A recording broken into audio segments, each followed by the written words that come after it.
Bonjour, bienvenue sur le plateau de VideoShare Festival. J'ai le plaisir d'accueillir Laurence Briand, qui est maire adjointe en charge de la culture et des nouvelles technologies. C'est intéressant cette mixité culture et nouvelles technologies. Est-ce que vous pouvez nous en dire un petit peu plus? Oui, tout à fait. Effectivement, on peut tout à fait concevoir que les nouvelles technologies sont au service de la culture et elles sont véritablement au service de la culture. Maintenant, il faut faire l'effort aussi, en tant que ville, d'intégrer ces nouvelles technologies pour qu'elles puissent devenir un levier de la culture. On peut parler par exemple des nouvelles technologies à l'école. On peut parler aussi des nouvelles technologies pour avoir accès à des grands peintres. On peut aussi parler des nouvelles technologies par rapport justement au plaisir des films et au plaisir de la découverte des créateurs. Donc c'est vrai que le lien entre culture et technologie peut être très pertinent. Le VideoShare Festival en est un bel exemple, puisque c'est, je dirais, la réunion de films et compagnie qui a eu 3 éditions à la Baule, et du Web Programme Festival, donnant donc naissance à VideoShare. On est ici dans un lieu où on a de la culture, on a de l'image, on a des nouvelles technologies, donc une recette qui semble bien fonctionner. Vous soutenez, vous, l'événement depuis 4 ans. Comment vous avez vu grandir cet événement ? Alors tout à fait. Ce que je tiens à souligner, c'est que la mairie de La Baule a souhaité, dès sa première édition, soutenir effectivement cette initiative et qu'il y avait une volonté d'accompagner la filière audiovisuelle dans cet espace numérique où en fait l'innovation est permanente, qu'elle soit sur le format, sur le contenu, sur les modes de diffusion. Et véritablement pour cette année, on a le sentiment de passage d'un nouveau cap. Cette vidéo, effectivement, elle est omniprésente, elle est incontournable, elle ne cesse de se réinventer et c'est aussi un canal de prédilection des jeunes générations. Et on voit bien que ce soit tant par la qualité des 250 films qui sont proposés que par les exposants du village et les nouvelles technologies qu'on rentre dans un monde assez fabuleux. Mais ce qui est frappant, je trouve, c'est que c'est fabuleux, cette nouvelle technologie, mais la techno n'est qu'un support.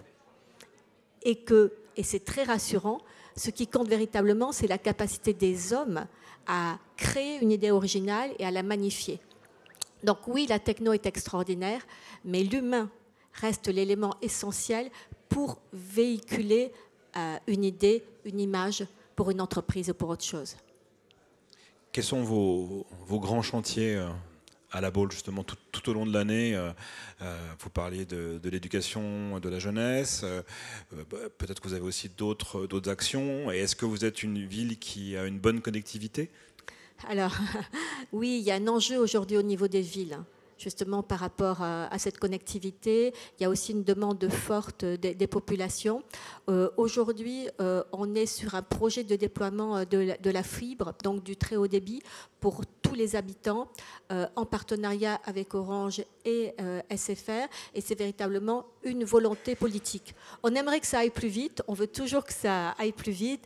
Néanmoins, aujourd'hui, on a un déploiement, tout simplement pour parler technique, d'armoires sur le territoire, où on va être à une centaine d'armoires, qui va permettre justement cette connectivité pour un très grand nombre d'habitants. Il y a des enjeux très forts, que ce soit effectivement pour les Baulois, mais aussi pour les entreprises qui sont installées sur notre territoire, mais aussi plus globalement pour l'enseignement, pour la santé, pour tous les services en fait qui vont être liés à ce haut débit. Et la Baule, je dirais, il y a 2 aspects. C'est vrai qu'il y a un côté un peu historique, écrin, avec les grands hôtels du bord de mer. Ici, on est dans un palais qui est des congrès entièrement rénovés, qui aussi à lui seul une belle vitrine. Vous pensez que ça peut être encore un peu plus différent avec d'autres services, d'autres outils?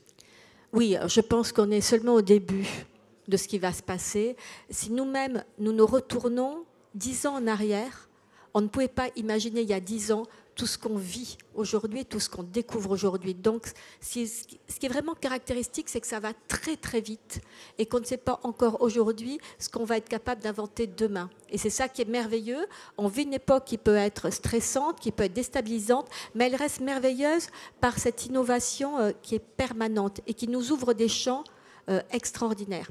Et justement, pour une ville comme La Baule, c'est encore plus challengeant parce qu'en fait, il faut à la fois qu'on cultive cette image historique de sérénité, de savoir-vivre, d'art de vivre, mais en même temps, il faut qu'on soit tourné vers le futur, et le fait d'avoir à la fois aujourd'hui un bord de mer fabuleux par rapport à cette histoire, par rapport à cet art de vivre et cette sérénité, et en même temps des nouvelles technologies bluffantes avec des technologies très immersives et qui nous font, c'est le phénomène waouh extraordinaire en nous plongeant vers le futur.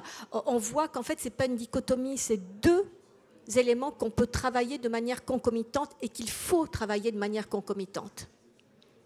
Et comment la ville prend sa place avec Saint-Nazaire et Nantes? Est-ce que c'est justement il y a des synergies? Comment, voilà, quelle est votre marque à vous? Alors tout à fait, il y a des synergies. Je crois qu'aujourd'hui, il faut être bien clair, que ce soit en tant qu'individu dans une entreprise, que ce soit en tant que ville dans un ensemble, on ne peut pas réussir tout seul. Ce qui est important, c'est l'intelligence collective, c'est la synergie, c'est la capacité à être complémentaire, c'est la capacité à jouer avec les autres. Nous avons une spécificité, effectivement, La Baule est une ville qui est marquée très positivement par rapport à ce positionnement haut de gamme, historique, qualité, art de vivre. Et justement, on est complémentaire avec l'ensemble du territoire.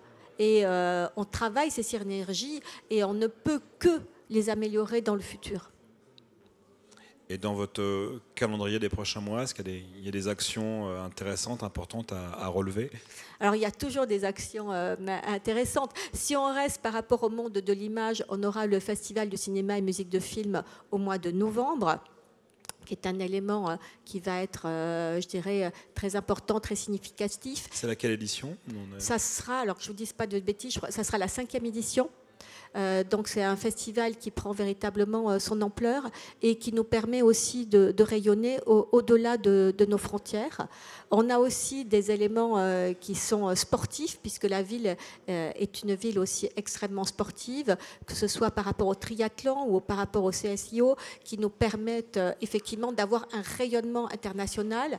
Et donc justement, on cherche à la fois à conjuguer la satisfaction des Baulois par rapport à un certain nombre d'activités culturelles et sportives, et à la fois à se positionner au niveau international pour continuer de rayonner et attirer aussi une clientèle internationale, parce qu'effectivement, il faut raisonner plus grand aujourd'hui. Très bien, je vous remercie beaucoup. Merci à vous.